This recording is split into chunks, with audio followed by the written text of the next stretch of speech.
ఈరోజు టాపిక్ ఏంటంటే లోన్లు అప్పుల గురించి మాట్లాడుకుందాం. ఎక్కువగా లోన్లు పెట్టేది ఎవరు అంటే మన సాఫ్ట్వేర్ ఉద్యోగులు. సిటీలో ఉన్న వాళ్ళు ఏంటంటే వాళ్ళకి శాలరీలు ఎక్కువ వస్తూ ఉంటాయి కాబట్టి అపార్ట్మెంట్లను లోన్ పెట్టి తీసుకున్నామనంటే మెల్లగా కట్టుకుంటూ ఉండొచ్చు, మనకు ఉద్యోగం ఉంది కదా అన్న ఆలోచనతో లోన్ పెట్టి ఇల్లు తీసుకుంటూ ఉంటారు. అలాగే కొంతమంది కార్లు తీసుకుంటూ ఉంటారు, మొబైల్స్, ఐఫోన్లు, ఇలాగ ఇంట్లోకి కావాల్సిన వస్తువులు అంటే టీవీలు, ఫ్రిడ్జ్లు ఇలాంటివి ఇంట్లోకి కావాల్సిన వస్తువుల మీద కూడా లోన్లు పెట్టి అప్పులు చేసి అవన్నీ కొనుక్కుంటూ ఉంటారు. నెల నెల జీతం వస్తుంది కాబట్టి కట్టేయచ్చు కదా అని. రోజున ఇద్దరు సాఫ్ట్వేర్ల గురించి ఒక స్టోరీ చెప్తాను. ఒక సాఫ్ట్వేర్ హైదరాబాద్లో ఉద్యోగం చేసుకుంటూ ఉన్నారు. ఆ అబ్బాయికి నెలకి 60,000 జీతం. హ్యాపీగా బాగానే ఉన్నాడు. అయితే ఏలూరుకు చెందిన ఒక అమ్మాయిని ప్రేమించి పెళ్లి చేసుకున్నాడు. సరే, ఇంట్లో పెద్దవాళ్ళు ఒప్పుకున్నారు, అంతా హ్యాపీ. వాళ్ళకి 2 ఆడపిల్లలు పుట్టారు. అయితే ఈ లోపు ఈ అబ్బాయి ఏం చేశాడంటే, నాకు నెలకి 60,000 జీతం వస్తుంది కదా, ఒక ఇల్లు తీసుకున్నాం అని అంటే మెల్లగా దాని దారిన అది జీతంలో కట్టుకుంటూ ఉండొచ్చు, సొంత ఇల్లు ఉండిపోతుంది, రెంట్లు కట్టక్కలేదన్న ఉద్దేశంతో హైదరాబాద్లో ఒక అపార్ట్మెంట్ తీసుకుని నెలకు 20,000 చొప్పున దానికి ఈఎంఐలు కడుతూ ఉన్నాడు. అంతా బాగుంది, హ్యాపీగా ఉన్నారు. ఈ అబ్బాయి మామగారు ఎవరైతే ఉన్నారో ఆయన ఏలూరులో ఉంటాడు.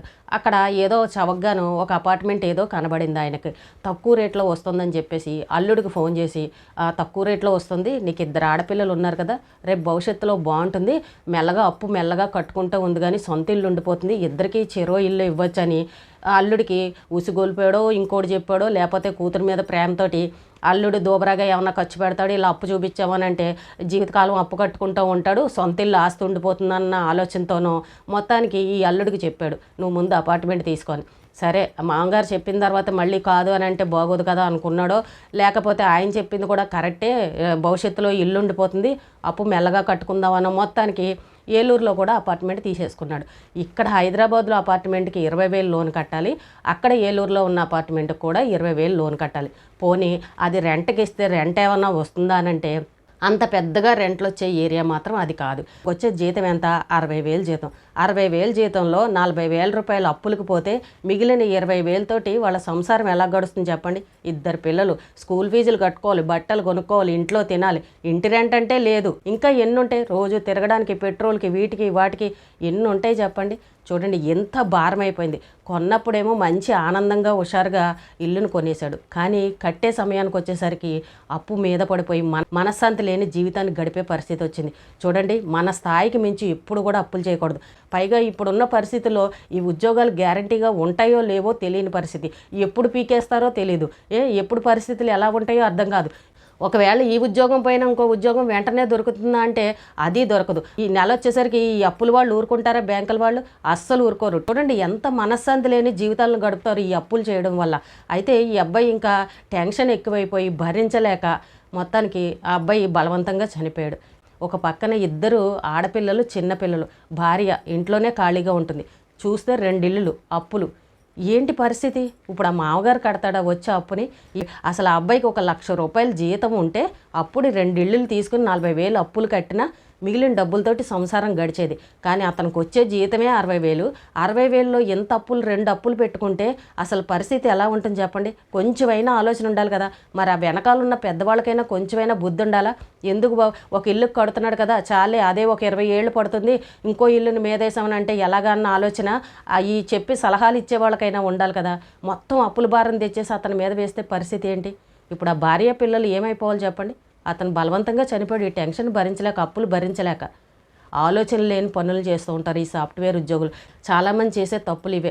లోన్లు పెట్టేసి ఏవి పడితే అది కొనేయడము, అప్పుల ఊబిలో ఇరుక్కుపోయి మనశ్శాంతి లేకుండా చివరికి ఏదో ఒకటి ప్రాణాలు తీసుకునే పరిస్థితి వస్తుంది. చూసారండి ఆ కుటుంబం ఏమైపోయిందో? అంటే చూడండి, అత్యాశకు వెళ్ళిపోతారో తెలీదు, లేదంటే ఏదో ముందు భవిష్యత్తు గురించి ఆలోచిస్తారో తెలియదు, కానీ ముందు మన జీవితాలు ఏంటనేది ఎవ్వరూ ఆలోచించుకోరు. చూడండి, ఒక కుటుంబం పరిస్థితి ఇలా జరిగింది. ఇంకో కుటుంబం గురించి చెప్తాను. అతనికి కూడా పాపం తక్కువ జీతమే, 40,000 45,000 జీతం. అయితే అతను ఏం చేశాడంటే ఒక చిన్న స్థలం కొనుక్కుని అందులోనే ఇల్లు కట్టుకుందామని ఒక 60 గజాలు ఎంతో చిన్న స్థలంలో అక్కడ లోన్ పెట్టి ఇల్లు కట్టుకున్నాడు.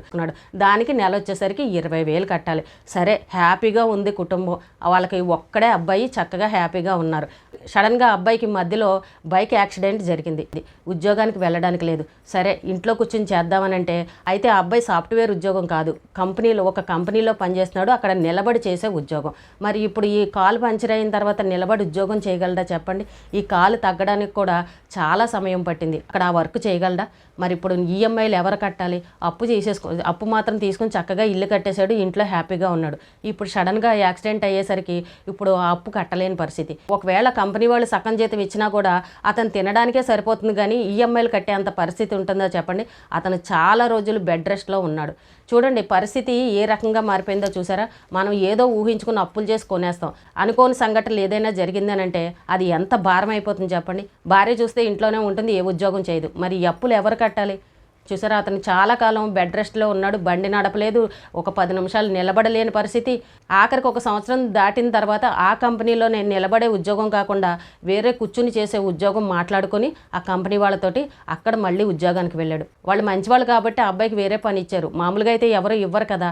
అంటే పరిస్థితులు చూసారండి ఏ రకంగా మారిపోతాయో. ఇప్పుడు ఏవైనా చిన్న చిన్న వస్తువులు అనుకోండి, ఇంట్లోకి అవసరమైన సెల్ ఫోన్లు కానీ, టీవీలు, ఫ్రిడ్జ్లు ఇలాంటివి అనుకోండి, అవి తక్కువ అమౌంటే కాబట్టి కొనుక్కున్నా పర్వాలేదు. కానీ ఇలా ఇల్లు కానీ కారు కానీ ఏదైనా తీసుకున్నారనుకోండి, అది ఎన్నాళ్ళు కట్టాలి చెప్పండి? దానికి ఎంత వడ్డీ అవుతుంది? అయినా మన వాళ్ళు చాలామంది లోన్లు పెట్టే కొనుక్కుంటారు. కానీ ఇది కూడా గమనించుకోవాలి, ఒకవేళ ఆ లోన్ కట్టలేని పరిస్థితి వస్తే మనం ఇంకో మార్గాన్ని కూడా రెడీగా పెట్టుకోవాలి. ఏ నెల కూడా మనం బాకీ అనేది పెట్టకూడదు. వాళ్ళు ఊరుకోరు కూడా. ఒక 2 నెలలు ఊరుకుంటారు, 3 నెలలు ఊరుకుంటారు. తర్వాత అయినా సరే మనం ఆ బాకీ మొత్తం కట్టాలి. మనకు వచ్చే జీతానికి ఇన్ని అప్పుల్ని రెడీగా పెట్టామనుకోండి, ఏదైనా అత్యవసరమైన ఖర్చు వచ్చిందనుకోండి, అప్పుడు పరిస్థితి ఏంటి? అనుకోని సంఘటన ఏదైనా జరిగితే అప్పుడు పరిస్థితి ఏంటి? ఇలాంటివి ఏమీ ఆలోచించరు. ఇల్లు కొందామని వెళ్ళేసరికి మీకు లోన్ ఉంది అని చెప్పేసి మన చుట్టూ తిరిగిపోయి రూపాయి కట్టక్కర్లేదు మీకు మొత్తం ఇచ్చేస్తామని చెప్పేసి వెనకాల పడి మరీ బ్యాంకుల వాళ్ళు మనకు అప్పులు ఇచ్చేస్తారు. ఆ తర్వాత కట్టేసరికి పరిస్థితి ఏ రకంగా ఉంటుందో తెలుసా అండి? ఇలాంటి సంఘటనలు కూడా జరుగుతున్నాయి. లోన్ వచ్చేస్తుంది కదా, ఇల్లు ఉండిపోతుందని మనశ్శాంతి లేని జీవితాలను మాత్రం గడపకండి. మన సంపాదన బట్టి మనం అప్పు చేయాలి. మనకు వచ్చే సంపాదన తక్కువై ఉండి ఈ అప్పులు ఎక్కువ పెట్టుకుంటే పరిస్థితి ఏ రకంగా ఉంటుంది చెప్పండి? అప్పులు వాళ్ళు ఊరుకుంటారా? కానీ ఇక్కడ చేసిన పొరపాటు ఏంటనంటే, అతనికి వచ్చే జీతం తక్కువ, 2 ఇల్లులు కొనిశాడు. ఇతనేమో ముందు భవిష్యత్తులో బాగుంటుందని ముందు లోన్లు పెట్టేసి ఇల్లు కట్టేశాడు. తీరా చూస్తే యాక్సిడెంట్ అయింది. చూడండి, కొంతమందికి రకరకాల కారణాలతో ఇబ్బందులు పడుతూ ఉంటారు. కాబట్టి అప్పు చేసే ముందు బాగా ఆలోచించండి. ఇంకొక సాఫ్ట్వేర్ అయితే ఇల్లు కొనుక్కున్నాడు, చక్కగా హ్యాపీగా ఉన్నాడు. కానీ కొన్ని రోజుల తర్వాత ఆ అబ్బాయి ఆ ఉద్యోగం మానేయాల్సిన పరిస్థితి వచ్చింది, మానేశాడు. ఇంకొకటి కొత్తది వెతుక్కుందామనంటే ఎక్కడా దొరకలేని పరిస్థితి. ఇంకా బాబోయ్ ఈ టెన్షన్ నేను భరించలేని చెప్పేసి ఆ ఇల్లు అమ్మకానికి పెట్టేసి అమ్మేశాడు. శుభ్రంగా అద్దెంట్లో ఉంటున్నాడు. మెల్లగా ఏదో ఉద్యోగం చేసుకుంటున్నాడు. బాబాయ్ నేను ఈ అప్పుల టెన్షన్ నేను భరించలేనని చక్కగా అమ్మేసుకొని హ్యాపీగా ఉన్నాడు అద్దెంట్లో. అప్పులు చేసి కొన్న వాళ్ళ పరిస్థితులు ఈ రకంగా ఉంటాయి. అంటే విషయాలు ఎవరికి బయటకు తెలియవు. అవి లోపల కుటుంబాల్లో జరుగుతాయి. ఎవరు చెప్తారండి బయటకు వచ్చి, ఇదిగో నాకు ఇంత అప్పు ఉంది, నేను టెన్షన్ పడుతున్నాను, నాకు జీతం చూస్తే ఎంత వస్తుందని ఎవరైనా అప్పుల గురించి వచ్చి బయట చెప్తారండి? పైకి మాత్రం కారుల్లో తిరుగుతారు, మంచి మంచి బట్టలు వేసుకొని చేతిలో ఐఫోన్లు పట్టుకొని తిరుగుతారు. మనం అనుకుంటాం వాళ్ళ దగ్గర బాగా డబ్బున్న వాళ్ళు, ఈ వీళ్ళకేం తక్కువ, సొంత ఇల్లు ఉంది, కారు ఉంది, అన్నీ ఉన్నాయని మనం అనుకుంటాం. కానీ వాళ్ళ వెనకాల ఇంత పొడుగు అప్పులు ఉంటాయి. నిద్రలేని రాత్రులు గడుపుతూ ఉంటారు. కొంతమంది ఇలా మనశ్శాంతి లేకుండా బతుకుతున్నారు. కాబట్టి అప్పు చేసేటప్పుడు బాగా ఆలోచించుకోండి. మీ స్థాయికి మించి మాత్రం అప్పులు చేయొద్దు, టెన్షన్లు పడద్దు. హాయిగా ఉన్న ఉద్యోగం చక్కగా చేసుకుంటూ అద్దెంట్లో ఉండండి, పిల్లలతోటి హ్యాపీగా ఉండండి. కానీ ఈ అప్పుల టెన్షన్ భరించలేక ఏదో ఒకటి చేసుకుని ప్రాణాలు తీసుకోవడం, కుటుంబాన్ని అన్యాయం చేయడం, పిల్లల్ని అన్యాయం చేయడం, ఇలాంటివి మాత్రం ఎవరూ చేయకండి. అలాగే మన ఇంట్లో పెద్దవాళ్ళు కూడా ఉచిత సలహాలు ఇచ్చేస్తూ ఉంటారు. ఇది పూర్వకాలం రోజులు కాదండి. పూర్వకాలం అనేవారు, ఒరే ఒక ఆస్తిని కూడబెట్టరా, రూపాయి జాగ్రత్త పెట్టి, లేదంటే ఒక అప్పు చేసి మెల్లగా అప్పు తీర్చుకోరానంటే అప్పుడు కాలంలో అలా తీసుకునేవారు, అలా కట్టేవారు. కానీ ఇప్పుడు పరిస్థితులు ఎలా ఉన్నాయండి? ఈ ఉద్యోగాలు గ్యారంటీలు, ఖచ్చితంగా మనకి ఎంత జీతం వస్తుంది అప్పు కట్టేస్తామని అన్న పరిస్థితి ఈ రోజుల్లో లేదు. ఇలాంటి కుటుంబాలు చాలా కనబడుతున్నాయి. అయ్యో అనవసరంగా అప్పు చేసి ఇల్లు తీసుకున్నామే, ఈ రోజున ఇంత టెన్షన్ పడుతున్నాం, ఇంత బాధపడుతున్నామని బాధపడేవాళ్ళు నా కళ్ళ ముందు చాలామంది ఉన్నారు. కానీ వాళ్ళు ఎవరు కూడా బయటకు వచ్చి చెప్పరు. మనశ్శాంతి లేని జీవితాలను గడపాలి, నిద్రలేని రాత్రులను గడపాలి. ఇవన్నీ బాగా ఆలోచించుకోండి.